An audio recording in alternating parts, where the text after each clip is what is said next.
I felt as though my husband just had total confidence in me, which of course felt great, but as a people pleaser, that was a little bit overwhelming at the jump because I felt like there was an excited expectation that I was going to be like the answer to the stress he was experiencing. And ultimately, that led me to feeling pretty stressed because I wanted to actually be helpful and I didn't really know what I was doing and I didn't really know how to be helpful. Fostering connection through vulnerability, the People Pleaser podcast validates struggles, celebrates growth, and inspires positive change. Together, let's embrace authenticity, challenge patterns, and evolve with compassion.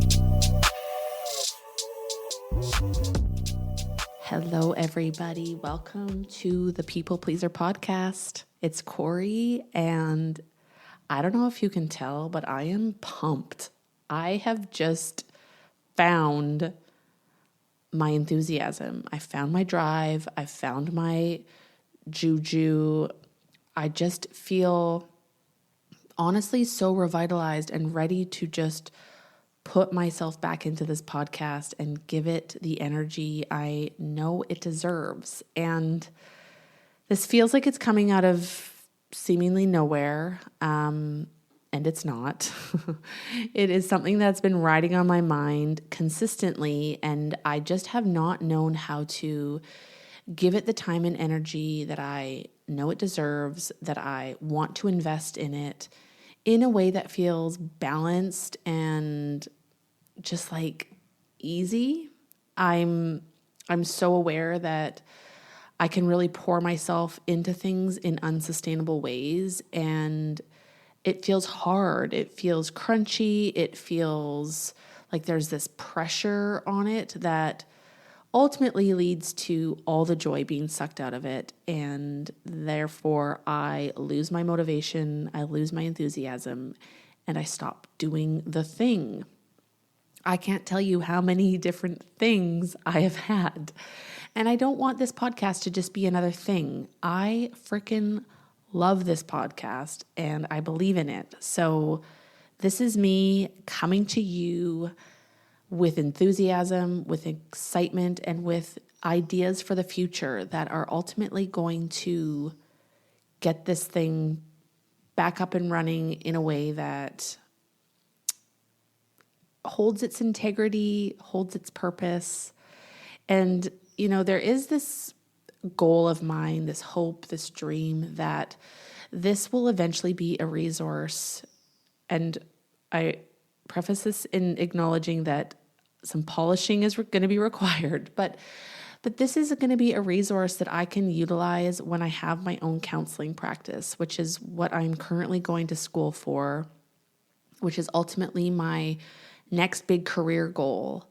And I want this to come with me. I want to continue building and growing this podcast so that it can be, not that it's not helpful yet. I really do hope that it's helpful. That's kind of the whole point. But that as I grow in my career, this podcast can grow alongside me. And so I always have my eye on that prize, and I've just been going through the things that life has been throwing at me, and I am actually wanting to just acknowledge, and I think that it was actually last week's episode that helped me acknowledge that I've still been acting as though I'm burnt out, even though I've been doing so much work to heal and to rest and recuperate and find balance and boundaries in my life. And I'm ready to put them to the test. And putting a little bit more energy, investing more time into this podcast is a great way to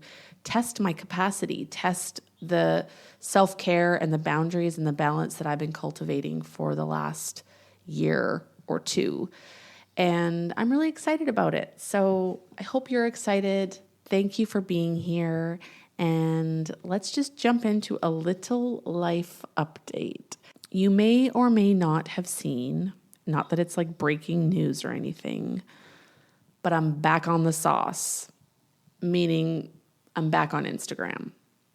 I have reopened my People Pleaser Podcast Instagram account, even though I had sworn off Meta, and I still am swearing off Meta in my personal life, but I do see that having a platform like Instagram is so vital to building a community around this podcast and having a way for you to reach me and for us to be in communication and contact, for us to know each other, for us to have relationships, and as a place for me to deepen the conversations outside of just these weekly recordings.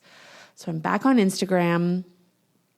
Ultimately, I'm feeling pretty good about it. I do have some shaky feelings just around like my reasons for leaving. I still stand in those reasons, but I haven't quite found a better alternative. And I think there are ways of being on those platforms that do align with my values. It is still a meta platform, and I'm not going to lose sight of that. But I am excited to reconnect with you and have a place to gather. So if you're not following me on Instagram, you can find me at peoplepleaser.pod. That's at peoplepleaser, all one word, .pod. Another life update is that I received my very first ever comment on Spotify, and it was on my latest episode, and I thought I'd just take a moment to read and reflect upon this comment. I will allow the user to remain anonymous, but this is what my very first comment said. I listened to the episode and have no idea what the point / key message / takeaway of it is, ... So, I mean, I'm just going to let that one slide. I responded, I do not think this person is a people pleaser, and maybe they are, and I just wasn't their vibe. And that, as a people pleaser, is something that I am going to swallow and let go of. But I was very excited to receive my first comment on Spotify. I didn't even know that was a feature. So this came as a very lovely, bittersweet surprise. This week's topic is people pleasing and business. And I know that I alluded to this topic last week in my episode when I shared that I have left my job at the cafe and I have now joined my husband working for his company. And so this wasn't an overnight decision. I actually really took my time with this decision. Pretty much as soon as I moved here, which was back in August, my husband was like kind of rallying, kind of, hoping that I would start working for him. And his business has just turned 1 year old, and he has noticed that he is definitely, business is booming. He is busier than he's ever been, which is a huge success. Like I really want to credit him to the business that he is creating and the services that he's offering our community. They are a hit. People are really appreciating the work he's doing, and he is finding that it is just too much for one person. So he was finding that the administrative side of the business was really slipping, and I just wasn't ready personally. And I felt a little bit guilty, or like I was like holding a hard line on that decision. Like I just was like not ready. And he respected that, of course.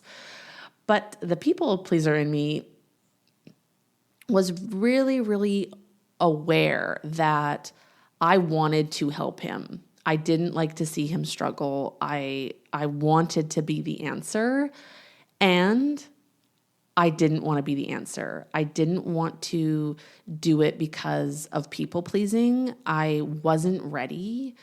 And had I quit my job at an earlier date, it would have been out of a sort of savior type behavior or a people pleasing behavior. It wasn't because I actually wanted to.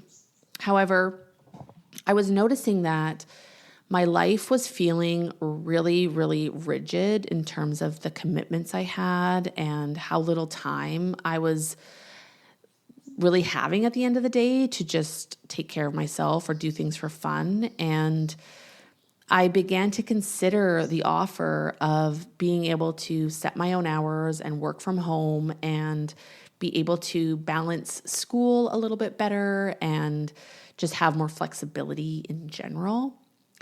And the more my stress levels with my cafe job kind of were rising, and it wasn't job specific, it was more schedule related stress, the more I was open to considering working with my husband and working for his company.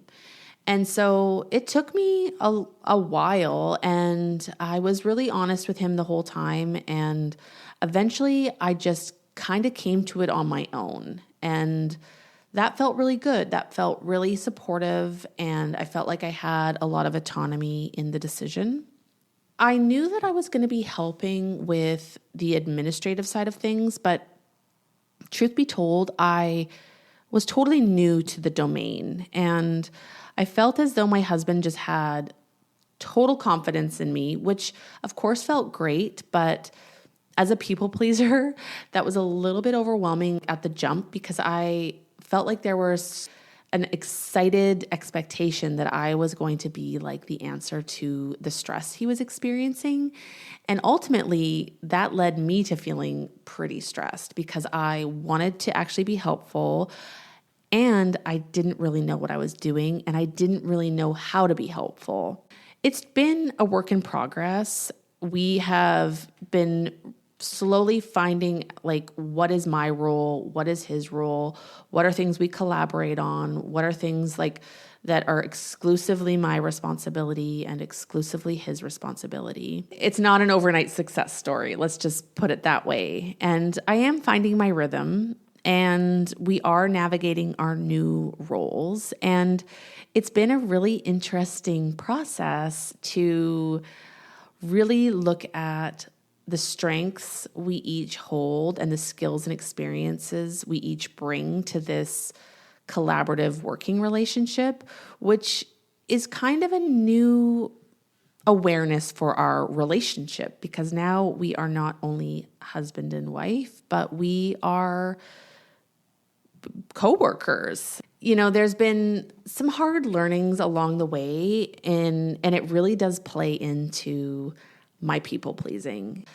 I have a long background in customer service, and working in the service industry, working in the restaurant industry, you are trained with this mentality or this perspective that the customer is always right. So I am now tasked with the job of deciphering what is excellent customer service and what is people pleasing. And I'm learning that that is a very gray area for me. And I know this because there have been a few times, a few examples where I've actually had to learn the hard way. It's resulted in my husband kind of pulling me aside and being like, hey, we're not doing that. We can't do that. And this is why. One example is over-promising, making promises that I am not in control of keeping. The service that we provide is pressure washing and roof cleaning and like exterior maintenance and cleaning of homes. We looked at this massive $2 million home. The customer was looking for a roof clean. We go to the job, we look at the job, and the whole time I can witness my husband like taking in the scale of this project. And it's overwhelming. It's dangerous. It's hard to reach. It's a metal roof, which is like super slippery. And it's really, really big. we finish up, we're saying goodbye to the customer. I say, we should be able to get an estimate to you by later today or tomorrow. Because I was thinking that's the time I would need to plunk numbers into a software. Bada bing, bada boom, I have an estimate. We leave, and I am learning from my husband that it's a lot more work than that. And it's a lot for him to consider because he's the one actually performing the job, and he's the one putting himself in these super dangerous, volatile positions where he has to really consider the risk of the job. He has to consider the access, and all of these considerations inform the pricing. And it's not just me being able to like crank out these estimates and get them in their inbox. It's a lot more than that. And this is just like, he caught me in the act of people pleasing, because not only was I thinking, oh, I can get this done really fast, but I was being really sensitive to the needs of the customer and wanting to deliver as soon as possible to make that great first impression. But what it ultimately did was set really unrealistic expectations. And it's actually okay to take your time, especially when you're putting together an estimate in a professional way. You want, like, it's kind of like when you go out for dinner and you're really hungry, but your food shows up in like 3 minutes or 5 minutes. You're kind of like, oh, I actually kind of wanted it to take a little bit longer than that, because then I know that, they took their time. They put care into the meal. They care about the finished product. They're not just like cranking out burger after burger after burger. I'm also learning that it's okay to say no to customers. And Brian, my husband, has been really good at like modeling how to have boundaries in business. And we can go look at some of these jobs. And when I want to say like, yes, yes, yes, yes, yes, we'll do it, no problem, he's saying, no, this is out of our scope. We're not the right person for the job, or this is too dangerous, or it's not worth my time, whatever. And he is developing this like sense of boundaries for the business and for him as the person performing the work.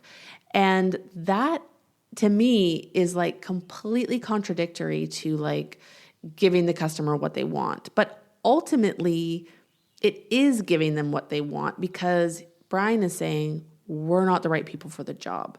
So if we're not the right person for the job, that means that somebody else is. And we're just helping them get one step closer to finding the person who like truly wants to do that job or can do that job, et cetera, et cetera. It's also been an interesting experience of like working with my husband in this professional sense and like being on the receiving end of direction and feedback, and learning that like we truly do communicate very differently. And as a people pleaser, I am constantly putting myself in other people's shoes. And that then informs how I communicate, how I deliver information, how I ask questions. I am almost exclusively thinking of the needs of the person on the receiving end. And that can lead to self-abandonment and not actually like being completely transparent or honest. But yeah, we are now learning to communicate as both colleagues and husband and wife. And I'm learning that I actually really struggle with direct communication. And we've had a few moments where I've had to ask him like, hey, can you actually try to reframe that in a way that like just feels a little bit better? And I know that like in business, sometimes it's just like delivering information and not everything is deep. Like not everything is emotional. Not everything is about me. And that's a new one for me. That's a learning curve. I want to be helpful. I want to be effective in my work. I want to actually take work off of my husband's plate. And I also want to bring those softer sides to the business. I want to continue to want to be there and finding my why. And I want to still be someone who can like cultivate relationships with customers and bring my soft side to them and bring that customer experience I have to them. And so I know that my husband and I, we see each other as assets, and we see that we bring these different skills, which is really cool to be able to find that myriad, that place in the middle where we can both show up authentically and kind of play off each other and bring kind of this package deal approach to business. It has been interesting to think of the ways in which people-pleasing behaviors are actually or can be positive. I think what it really boils down to is the intention behind the behavior. So if I am truly delivering excellent customer service, I am listening to the customer's needs, I am taking them into consideration, I'm relaying that information to Brian, we are building estimates and performing jobs that align with their needs. And it's all just very holistic and approached with that type of care. I don't see that as people pleasing. That I see as delivering excellent customer service. It can turn into people pleasing when it's at a sacrifice or a repeated sacrifice to the needs of the business or to us as individuals. Learning that balance is going to be what helps this business thrive. Ultimately, we both really value our customers. Like, we live in a small community. It's really important that we are building this healthy and happy and positive reputation in our community. And this is our livelihood. This is our business. This is our life. This is how we pay our bills. So we have to make it make sense for us as well. So I do think there is a happy medium. I know that we won't be for everyone and everyone won't be for us. And that's new for me as a people pleaser, because people pleasers want to be everything for everyone every day, all the time. I would be so curious to hear from you. And now that I have my Instagram back up and running, I can actually put this out there. But I would love to hear any stories of people pleasing and business that you might have. I know that I have friends who are small business owners, and I know that there can be a real struggle in maintaining boundaries and sticking to your worth as a business owner.